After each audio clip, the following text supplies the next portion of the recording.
Slide 1. Area 3 Communication.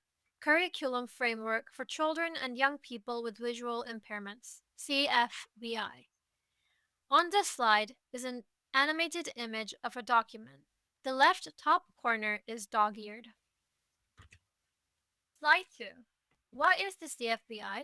Well, the CFVI was developed by the Royal National Institute for the Blind in collaboration with Thomas Pocklington Trust, Visual Impairment Education Workforce, and the University of Birmingham back in March of 2022. Despite being fairly recent, this document is widely recognized within the visual impairment education field. It basically identifies key skills that will aid blind and partially sighted (BPS) students excel both inside and outside of education.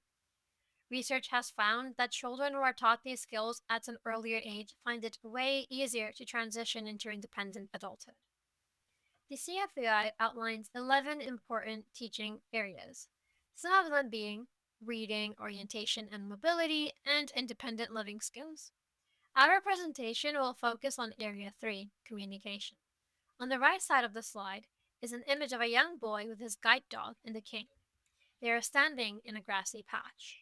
Slide 3. Communication. Communication is the imparting or exchanging of information by speaking, writing, or using other mediums. BPS students may find it difficult to communicate, and Area 3 aims to bridge that gap via alternative communication approaches and interventions. These alternative communication approaches may include large print, braille, tactile diagrams and symbols, emails, and video conferencing. With these alternative communication styles, students can conduct and articulate their thoughts, opinions, and needs in academic, professional, and informal settings. On the right side of the slide, there are 3 images. The first is of a classroom setting where a teacher points a pen at a green whiteboard and several students sit at desks. The second is of a cafe setting where 2 people sit across from each other at a table looking to be in a conversation. One person holds a drink. The third is of a reception area where people stand around and mingle. Slide 4. Storytime. A visually impaired student shares her experience with accessible communication throughout her education. The background features a distorted image of a campfire. Throughout my GCSEs, my history, English language, and religious studies teachers would send me their PowerPoint presentations before the lessons in Word document format. So that meant that I could use my screen reader to read them, because when I sat at the front of class, even if PowerPoint was displayed right in front of me, it was too far away for me to read. So that meant that I could read the PowerPoint and follow along the lessons easier.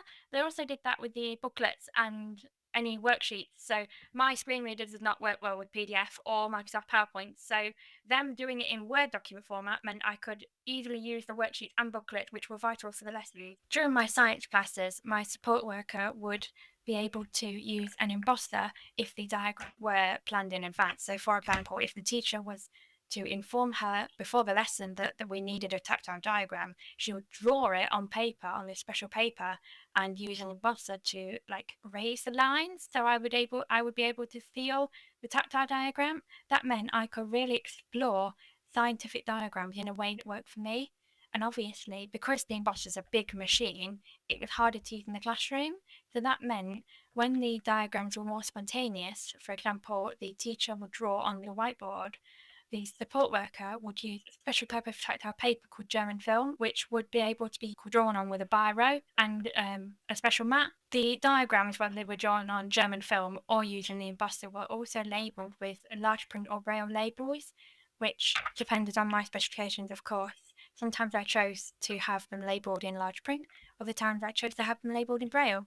Sometimes I chose to not have them labelled at all, and that was okay, and that was doable.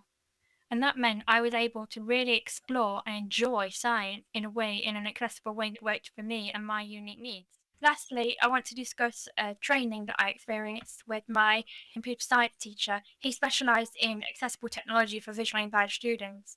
But when I was in year 7, which is the first year of secondary school in the UK, he sat down with me and he noticed that I wasn't really using email or Microsoft Teams confidently. So he sat down with me and he showed me how to use both email, so Outlook, and Microsoft Teams, as well as a variety of other softwares that I still use today and I will probably still use in my future career.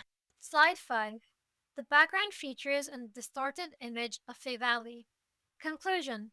It is clear through the experiences of BPS students that communication is an essential part of human connection, and with proper training, teachers and support staff can encourage appropriate communication. The framework highlights the importance of communication and methods by which it can be encouraged. As they say, to education and beyond.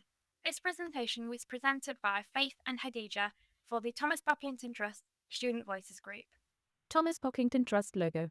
www.pocklington.org.uk